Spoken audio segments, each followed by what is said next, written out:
Hello and welcome back to another super cool and fun video. This is about stoichiometry, and so this is specifically how to convert between grams and moles, if you start with grams to moles, or if you start with moles and converting to grams.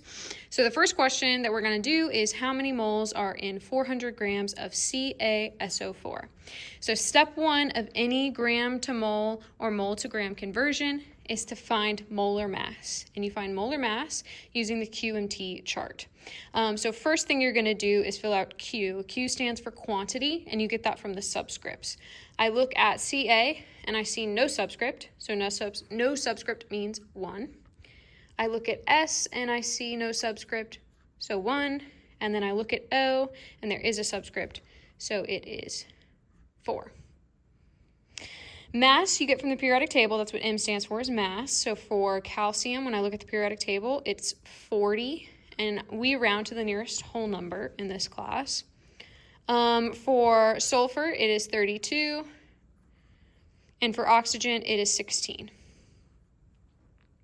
In order to get the total, you multiply across and then add down. So we have 1 atom of calcium, and every atom is worth 40 grams. So we multiply and we end up getting 40 grams worth of calcium. And same thing with sulfur. 1 times 32 is 32. And then we have 4 oxygen atoms in this compound, and every oxygen atom is worth 16 grams. So total, we multiply that, we end up with 64 grams worth of oxygen. To get the total mass of the whole compound, you add all of these up and you end up with 136 grams. And that's grams per mole. The definition of molar mass is the number of grams in 1 mole of the substance. So that's going to be helpful for us. If we know how many grams are in 1 mole, we can know how many grams are in any number of moles. So that's going to be helpful for the next one. Go back to the question, which said how many moles are in 400 grams of this compound. Step 2 is to put it on what we call the railroad tracks. So you put your given in the first spot on the railroad tracks. And our given from the question was 400 grams. So we're going to put 400 grams first. Okay. The next step is to match the diagonals. So this is going to be where our conversion factor goes. This is where our molar mass is going to go.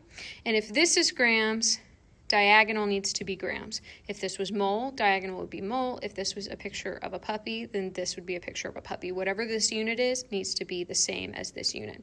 So this has to be grams, which means that the top has to be mole. If we want to turn our grams into moles, we want our final answer to be mole. Grams is going to end up canceling out. Mole's the only one left over, and that gets to be in the answer. So where we get these numbers? Molar mass. You go back over here, 136 grams in 1 mole. So 136 goes on the bottom. And then every time you use molar mass, the other side is 1 mole, because it's 136 grams per 1 mole. A common mistake I see students make is to say 136 mole over 1 gram. And they say, oh, but grams is diagonal. The 136 goes with the grams. That's our number of grams. That's our mass.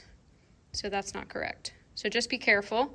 It's always molar mass on one side and 1 mole on the other side.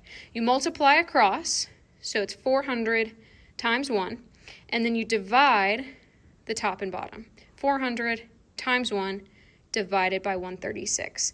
And that answer is 2.94. So we know if we have 400 grams worth of this substance, well, then we have 2.94 moles of that substance.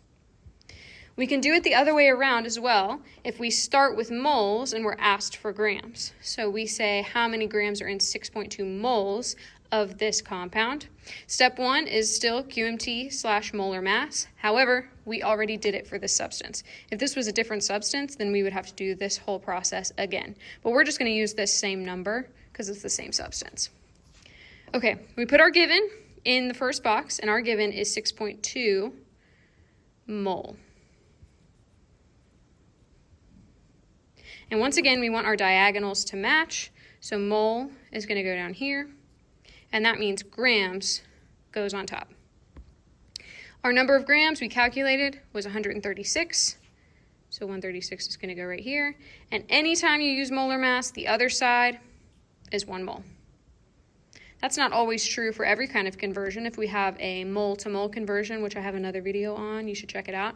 That's not always going to be 1 mole, but if you're using molar mass, if you've done this chart and that's the number you're using, the other side is always going to be 1 mole. You multiply across, you divide the top and bottom. So 6.2 times 136 divided by 1, and you should get 843.2 as your final answer. And that is 843.2 grams, because mole cancels out, so our final unit is grams. So you'll notice the only difference between these two is where our molar mass is. When you're doing grams to moles, molar mass goes on the bottom. When you're doing moles to grams, then molar mass goes on the top. I hope that was helpful, and let me know if you have any questions. Smash that subscribe button, and I will see you in class. Bye!